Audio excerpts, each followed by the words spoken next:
seorang anak kecil yang harus berjalan sendirian menuju rumah penyihir Baba Yaga. Aku takut sekali.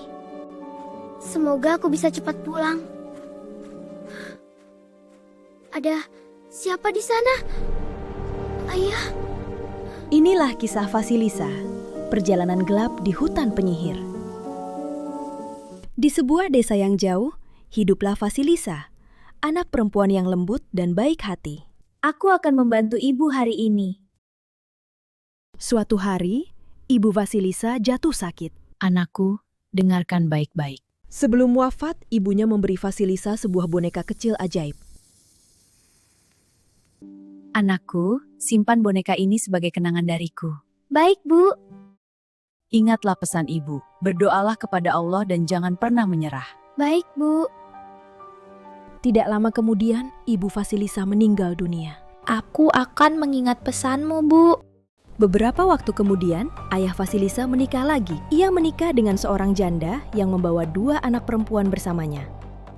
Vasilisa, setelah makan kau harus membersihkan semuanya. Baik, Bu.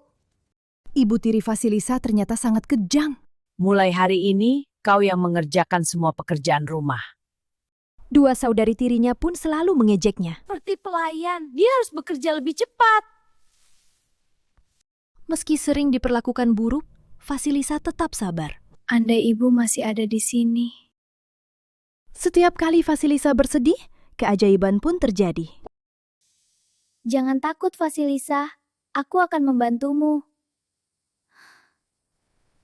Setiap malam, boneka ajaib membantu menyelesaikan pekerjaan Vasilisa. Terima kasih, sahabat kecilku. Ibu tiri mulai curiga. Tidak mungkin dia bisa menyelesaikan semuanya sendirian. Musim dingin datang, dan malam terasa semakin panjang. Suatu malam, ibu tiri sengaja memadamkan semua api di rumah. Kita butuh api baru. Vasilisa, pergilah ke rumah Baba Yaga. Vasilisa sangat takut, karena semua orang tahu Baba Yaga adalah penyihir paling menakutkan di hutan. Aku tidak ingin pergi ke sana. Jangan khawatir, Vasilisa. Dengan rasa takut, Vasilisa melangkah masuk ke hutan. Ya Allah, tolong lindungilah aku. Di tengah perjalanan, ia melihat penunggang putih melesat melewatinya. Siapa dia? Kemudian, muncul penunggang hitam yang menakutkan.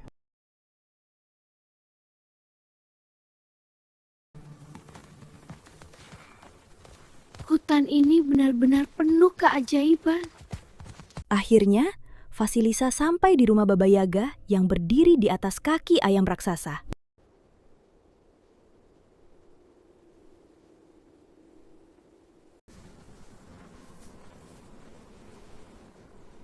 Inilah tempat itu.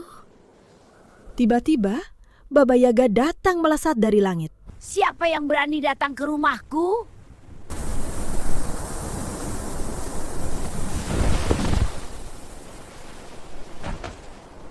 Apa maksud kedatanganmu ke rumahku?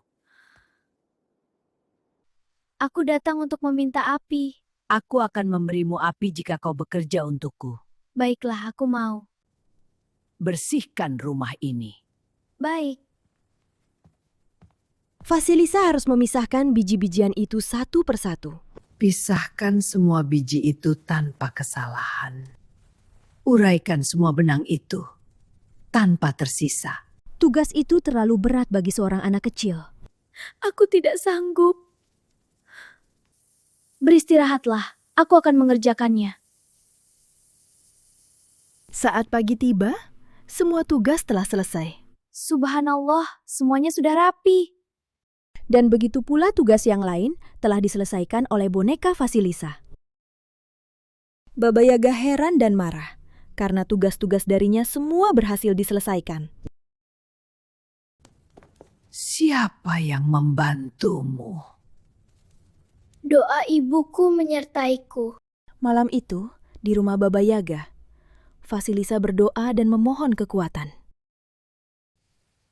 Ya Allah, tolonglah aku.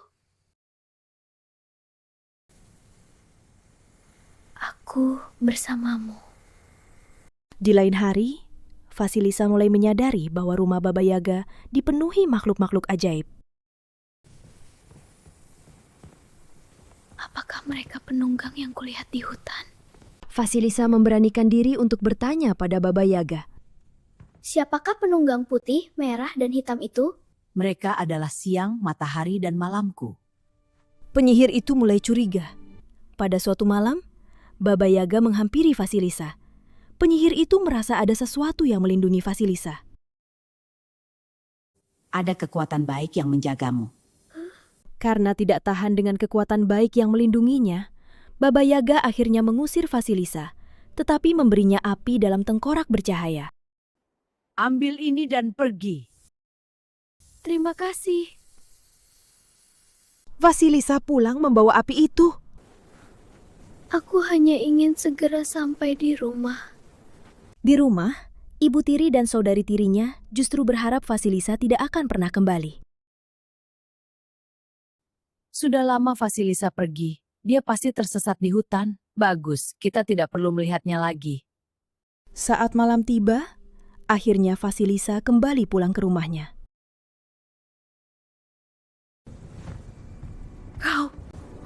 Bagaimana kau bisa kembali? Itu api apa? Aku hanya membawa apa yang kalian minta.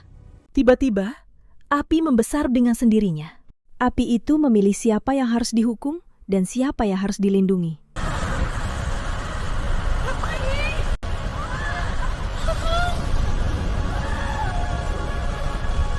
Vasilisa selamat, bukan karena kekuatan, tapi karena kebaikan yang menjaganya. Ketika semuanya berakhir, hanya Vasilisa yang tersisa. Dan saat sang ayah kembali, ia akhirnya menyadari semuanya. Vasilisa, apa yang terjadi di sini? Ayah, semuanya sudah berakhir. Maafkan ayah meninggalkanmu sendirian. Dari cerita ini, kita belajar bahwa kejahatan tidak akan pernah luput dari balasan. Dan Allah berfirman dalam surah Ibrahim ayat 42, "Wala tahsabannallaha ghafilan amma ya'maludz zalimun. Innama yu'akhiruhum liyaumin tashkhasu fihil absar." Dan janganlah kamu mengira bahwa Allah lengah dari apa yang diperbuat oleh orang-orang yang zalim. Sesungguhnya Allah hanya menangguhkan mereka sampai hari ketika mata mereka terbelalak.